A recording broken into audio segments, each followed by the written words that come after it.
Good morning and welcome to For The Drive.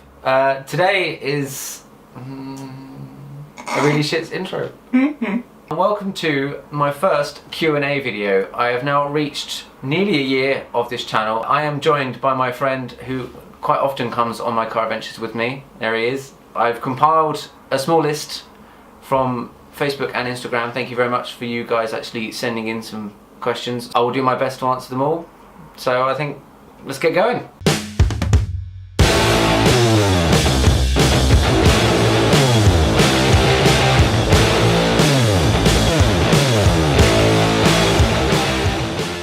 So the first one from Tom is, what got you into making YouTube videos?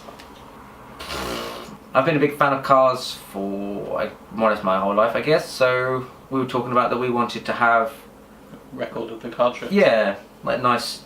You get the journeys and just listen to the noise as well, because you can never have enough ear porn. So I thought, well, we need to be in them, or at least one of us does. Mm-hmm. And weirdly enough, I'm the more charismatic one. On camera at least. Okay, yeah. All right. Next we'll take one from Ben, which is the classic question about the Holy Trinity, the LaFerrari 918 or P1. I think it'd be the P1, and I shall tell you why. P1 is probably my favourite in looks, flat out. I don't think the other two can touch it. I have a small issue with Porsche anyway, is that because their design has always been so similar for the whole of their entire life. Very iterative, yeah. Which is fine and it works.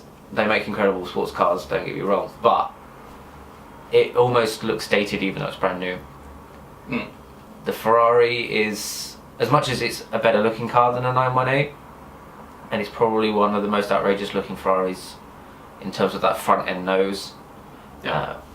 Something about it, I think I have an issue with Ferrari branding a little bit, of their like high status exclusivity. Yeah, I think P1 on looks as well as the branding. I just think McLaren do a good job making nice cars. Oh god. The next one is from Jake, which is, where do you see yourself on the channel in 5 years? Hopefully in a really massive house with about 30 cars. The Salamandrian. Yeah, that would be pretty nice, you know. Live like James or Tim, like Shmee and all those kind of people. That'd be quite nice. In 5 years, I don't know. I would, as long as if it continues to grow as it is, or actually grow faster, which is always the hope. I'd like to say that I could make it a full-time job, have at least 1 or 2 nice cars myself to make more content with. Maybe even move somewhere slightly more picturesque for the idea of making better videos. Yep. And travel around the world. Yeah, if it goes on the way it's going, definitely make it a full-time job and expand and have more and more exciting content for everyone. JCR on Instagram wants to know what the best supercar spot on the road is you've got. Best is in the most expensive or most rare. I suppose the Koenigsegg Agera R was pretty high on that kind of list. We've seen a LaFerrari. We have, yeah, damage. LaFerrari. I mean, that was nice. I mean, I've seen an F40 Yep. and an F50 on the road. We were in that convoy. We went on the convoy with them, yeah, and the GT3 RS. And the Icons by the Lake. Which one were you most excited about when it was happening? F40. Okay. So when we were in the Yeah. convoy with the 40 and the Yeah, 50. yeah, F40. The F40 is probably my kind of like, that's the halo. I remember growing up as a kid, just seeing these little toy cars of these and like the posters and stuff. Yeah, Cool. totally. Blows nicely into the next one from TB Supercars, which is your £1 million garage. Oh my god, so much money. Trying to cover all bases, I reckon I'd have an AMG C63S estate. That'd be like the family car. I definitely want some sort of Vantage. And I'm torn between like a GT8 or just get the V12 Vantage S. You can probably buy the V12 Vantage for a third of what you got paid for a GT8 at the moment. I suppose, yeah, I'm thinking of retail price, yeah. But they're Which you're probably not getting one on no, retail. no, you're not. Yeah, it's actually probably cheaper to buy the V12, which is bizarre. Yeah. Be a toss-up between 675LT or a 720. I think I prefer the 720. It's got the new design language. Yes, So I do like their new direction. It's going to feel new for longer. Mustang, totally have a Mustang. Yeah.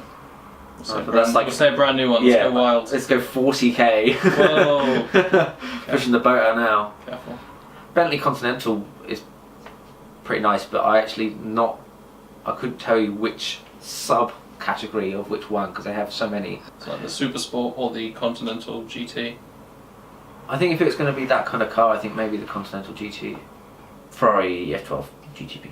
No. 599. What do you mean F12? Yes, that's a very good point. I think I would prefer the F12, actually. Yeah. The next question follows on nicely from that, which is thoughts on a 2003 Renault 1.2 16 valve Clio, which is disturbingly absent from your. It is. I am sad to say. It just couldn't pack up with the other ones. Yeah. That was JD Cars, in case people hadn't guessed already. Yeah, thanks, Jake. I actually had to do some research for this one because I haven't looked at Clios since I was 17, which is many years ago now. So you're 40. Thank you. Charming. Not that old, jeez.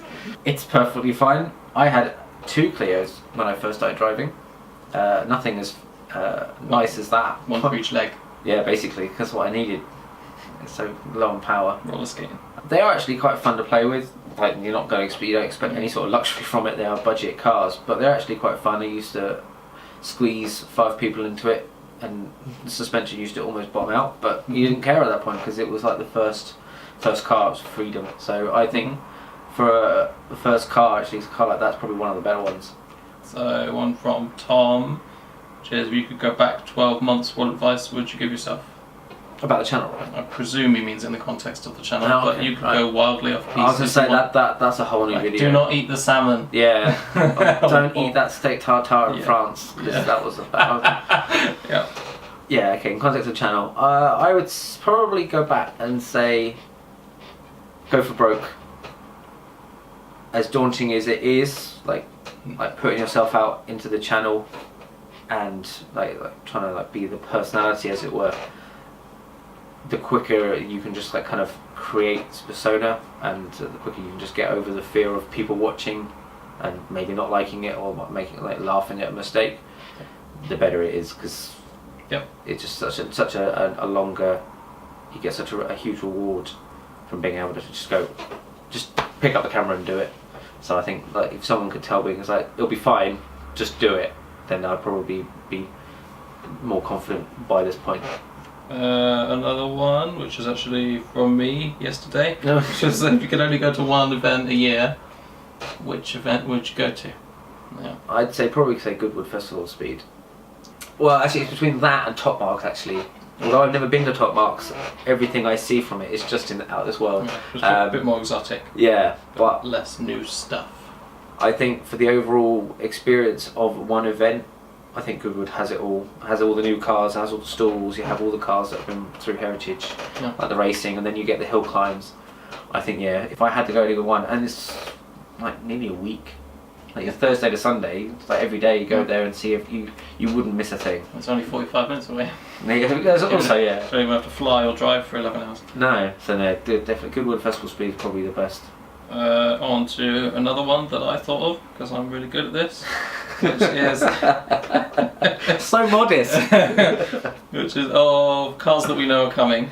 What's the one of note for you, or if you had to pick one that you're most interested in? Okay, so let's recap on the ones of note. So we've got the 720 that you put in your garage. There's the Kia Stinger, the new Vantage, RS5, 4-cylinder F-Type. Weird. The M4 CS. Yeah, I know. Don't spend that much money on an M4. There's the Panamera Sport Brake, the Mercedes GTR. There's the new GT3, or the 991.2 GT3. Yep. There's the Aventador S, the Huracan Performante, the 812 Superfast. In general, the cars, I think between the Superfast is pretty exciting. The 720 is pretty exciting. The Aventador S, as much we see so many Aventadors now, which is really a strange thing to say, considering that they're quite expensive. And the SVs, I see more SVs than standard, which is even weirder because they're supposed to be rarer and even more expensive. I do like the Huracan, and I like the styling additions that they've changed. Body kit. Yeah, the body kit, like you got that nice wing on the Performante. I am quite interested about the GT3. The GTR does look very silly. I like the GTS style, and the GTR's even more outrageous, but I just think it's going to be They sound absurd. a pain. I think it's just going to be a difficult car to live with.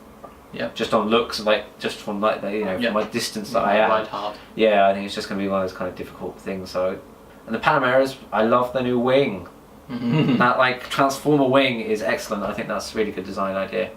I don't like the price of it, but then I don't like the price of any of these cars. Yeah, I'd probably actually steal the 720. Yeah. Cool. The aerodynamic pack of when I've seen the release videos of when they actually announced it all. Yeah. I was like, yeah, okay, I want to see that in real life. Nick, what's your favourite filmed moment to date? So I guess it's of something you filmed, or of something that's happened to you while you were filming, or. I don't know, I think probably like in terms of actual just like the most fun, it'd have to be between the Jag and Porsche Day Out, or the Castle Combe convoy with all of the 599, the GT4, and the 100 horsepower Panda, and the GT86 of course. Those Pandas are really cool. Yeah, they have their own merit. I think in terms of footage, I think the convoy is better because like you just see all these other cars rolling around. It's really good. Even with the camera almost falling off the car, terrifying me. But I think in terms of actual just my own personal fun of driving, I think probably actually the Day Out. Yeah. Because it's terrifying but incredible fun. Incredible fun. Yeah.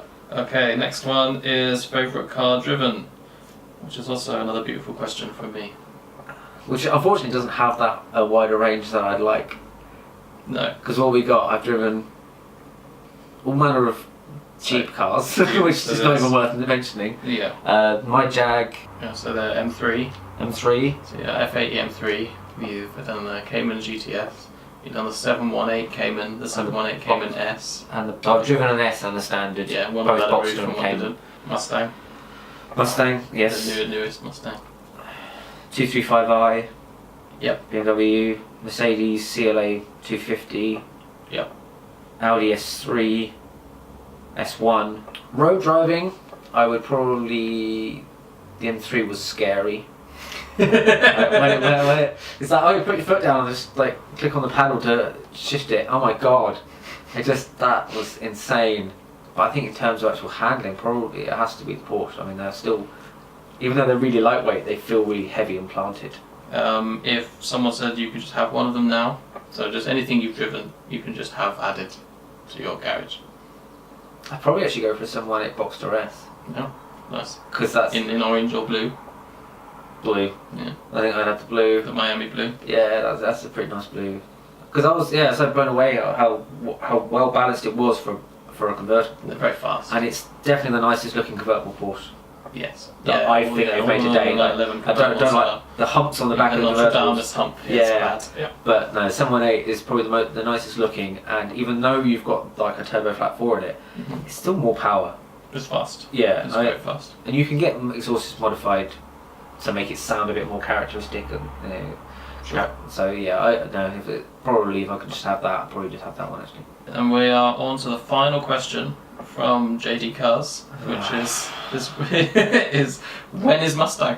I suppose I should add some context for the viewers. But before I bought the Jag, I went through and like looked at the price range of what my initial goal was to buy a Mustang.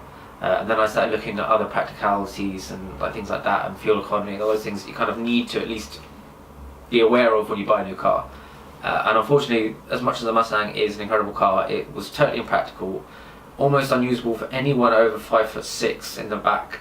It was going to be difficult to use as a daily. So in the end, that's why I got the Jag. Very recently, I put up on my personal profile and mentioned it to a couple of people at different shows that I'm like kind of wish that I'm thinking about getting one again, and I have been hounded. Literally hounded, even on other people's live streams at events, to buy a Mustang. It's beautiful. So it is now never ending until basically I get one, apparently. In terms of when, that's a very big question, because I do have a wife to try and fend off with a trash can lid and some sort of stick. with the There's admin. There's some admin to do. yeah, definitely some admin. I would love to say that I could order it now. I can't, but realistically, I think in the next couple of months, once I've recuperated from moving and things like that, and actually kind of started looking into it a bit more, maybe in the next couple of months I'll be able to decide whether I can put an order down.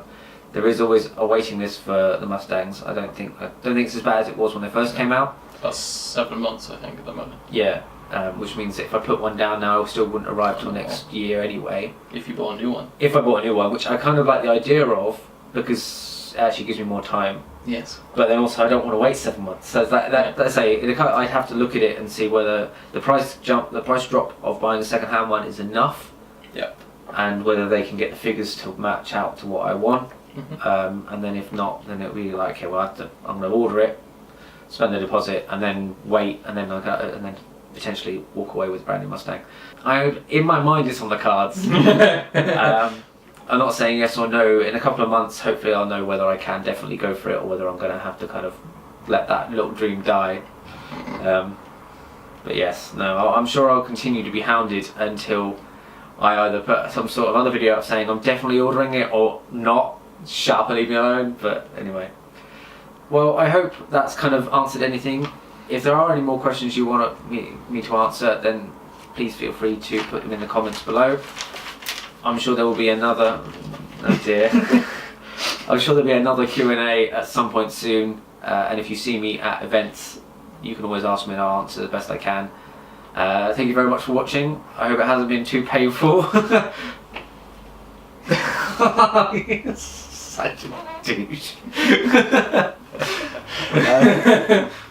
Please like and subscribe, and I'll see you guys later.